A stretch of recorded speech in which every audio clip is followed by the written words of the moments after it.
দেশের পরিবেশ অবস্থা খুব ভালো না।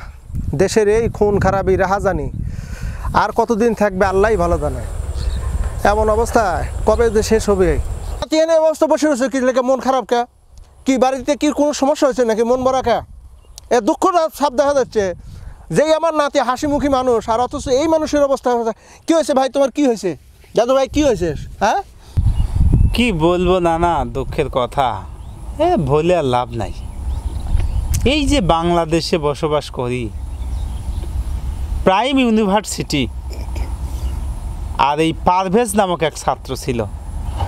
এই ভাইটার কি অপরাধ ছিল যে তাকে নির্বিচারে হত্যা করলো? তার যে হত্যাকাণ্ড ঘটালো এটা দেখে মনটা খুবই খারাপ হয়ে গেল। দেশের মধ্যে এগুলো কী হচ্ছে? আসলে আমরা কোন দেশে বসবাস করি যে দেশে একটা ছাত্রই নিরাপদ না? তোমার কথা শুনে তো আমার কলজের ভিতরেতে ব্যথা শুরু হয়ে গেল। একটা ভার্সিটির ছাত্র নিরাপদ না, তুমি যে কথা বললে পারভেজ প্রাইম ইউনিভার্সিটির টেলিভিশনে পত্র পত্রিকায় মিডিয়া খুললেই পারভেজের সংবাদ, পারভেজের সংবাদ। তুমি কি ঘটনা কি জানো? আসল চক্রান্ত কোন জায়গায়? আসল চক্রান্ত হলো নারীর চক্রান্ত। এক নারীর কারণে আমার যুবক ভাই, আমার দেশের সম্পদ, ভার্সিটির একটা ছেলে, এই পারভেজটার জীবনটা গেল শুধু নারীর চক্রান্তে। এই নারীর চক্রান্তেই তার জীবন শেষ হয়ে গেল। আরও কতজন এই চক্রান্তের শিকার হয়ে আছে। কলজা ফেটে যায়। এই কথাগুলো কার কাছে বলবো, কার কাছে প্রকাশ করব? না না, আসলে এই যে পারভেজ যে মূল্য, নারীর কারণে মূল্য, এটা তো আমি আসলে ঘটনা খুব একটা ভালো জানি না। তো আসলে কী কারণে মরলো আর এই নারী কী করে তাকে মারলো, এই বিষয়ে একটু খুলাসা করে কত দেখি, আসলে শুনি তার কি কাহিনী, তাকে মারাই হলো বা কেন? তুমি যে কথা বললে এটা আসলে হৃদয় বিদারক একটি ঘটনা, যে আমার দেশের নারীর চক্রান্তে ভার্সিটির একটা সন্তান, ভার্সিটির একটা ছেলে, সে জীবন দিল। ঘটনাটা হলো এরকম, আমরা ওই পারভেজের মুখ থেকে যেটা শুনলাম, পারভেজ বলতেছে মৃত্যুর আগে শুধু একটা কথাই বলতেছে যে আমি হেসেছি, আমার বন্ধুদের সাথে আড্ডা দিচ্ছিলাম, বন্ধুদের সাথে হাসতেছি, আমি ওই মহিলার দিকে তাকায় হাসি নাই। এই বক্তব্য দ্বারা বোঝাচ্ছে যে পারভেজ ক্যাম্পাসের মধ্যে বসে বন্ধুদের সাথে আড্ডা দেওয়ার সময় হাসতেছিল। এখন মনের অজান্তেই হয়তোবা তার নজরটা একটা মহিলার দিকে গেছে।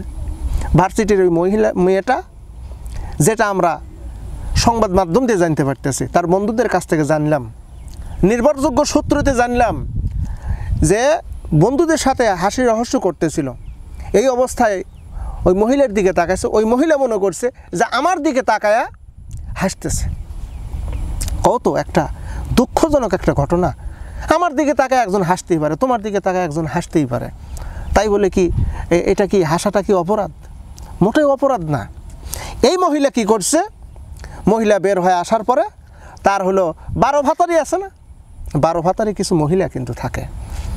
এদের আজরে পাজরে, ডাইনে বামে, সামনে পিছনে এদের বয়ফ্রেন্ড থাকে, লাভার বয় থাকে, রুমমেট থাকে, তারপরে লাইফ পার্টনার থাকে। মানে এইরকম 12 ভাতারি যারা মহিলারা আছে, এদের আজরে পাজরে অভাব নাই। বাহিরে আসার পরে ওই 12 ভাতারি মহিলা ওর বন্ধুদেরকে ডাকছে, ডাকার পরে বলছে যে পারভেজ আমাকে টিস করছে। কীরকম টিস? আমার দিকে তাকায় হাসছে। এটাই হলো অপরাধ। পারভেজ বাহিরে আসছে, আহা, ওই ভিডিও দেখা চোখে পানি রাখতে পারলাম না। নির্মমভাবে, নিদারুণ, কি হিংস্র হলে, কতটা হিংস্র হলে একজন মানুষকে এভাবে মারে। নারীর ফিতনা, এই জন্য বলছে নারীর ফিতনা। কোরআনুল কারীম ওই যে সূরা ইউসুফের ভিতরে আছে, ইউসুফ আলাইহিস সালাম বলছিলেন যে আমাকে জেলখানার ভিতরে দেওয়া হলো, এটা হলো নারীর ফিতনার কারণে। ফিতনার কারণে আজকে আমি জেলখানা, এক নারীর কারণে পারভেজ জীবন দিল। অথচ আমরা হলুদ সাংবাদিকদেরকে দেখতেছি, কষ্ট হয় এই হলুদ সাংবাদিকদেরকে দেখতেছি ওরা প্রচার করতেছে ভিন্নভাবে। আসসালামু আলাইকুম রহমতুল্লাহ। ওয়ালাইকুম আসসালাম। কি ব্যাপার, নানান লাতি দুজন এক জায়গায় বসে, সমস্যা কি আপনাদের? সমস্যা আর বলো না রে বাবা, তুমি যে কথা বললা আমাদের নানা নাতির সমস্যা, আমাদের অন্য কোনো সমস্যা না। সমস্যা হলো ওই প্রাইম ইউনিভার্সিটির পারভেজ একটা স্টুডেন্ট, একটা মেধাবী স্টুডেন্ট, সেই মেধাবী স্টুডেন্টটাকে নারীর ফেতনায় জড়ায়া মারা হলো। এখন এই তাকে যে মারছে কে দায়ভার নেবে? আমার নাতি ওই খবর দেখছে, শুনছে, তার মন খারাপ। তার কথা শোনার পর আমার আরও মন খারাপ হয়ে গেছে। এই জন্য আমাদের মন খারাপ, এছাড়া অন্য কোনো কারণ নেই। নাতি এখন তো বুঝতে পারছো যে কেন, কী জন্য ওই পারভেজকে মারা হলো। আমাদের একটাই কথা হলো যে নারীর ফেতনা থেকে ছাত্রদেরকে সরাতে হলে অবশ্যই আলাদা আলাদা ভার্সিটি, স্কুল, কলেজ, প্রতিষ্ঠান করতে হবে। পুরুষদের জন্য আলাদা, মেয়েদের জন্য আলাদা, যাতে পুরুষ এবং মহিলা একজন আরেকজনের সাথে যেন সাক্ষাৎ না হয়। এটা যদি করা যায় আমার বাংলাদেশে, আর নারীরা কোনো পুরুষদেরকে ফেতনায় জড়াতে পারবে না, না পুরুষরা কখনো কোনো নারীদেরকে টিচ করতে পারবে না।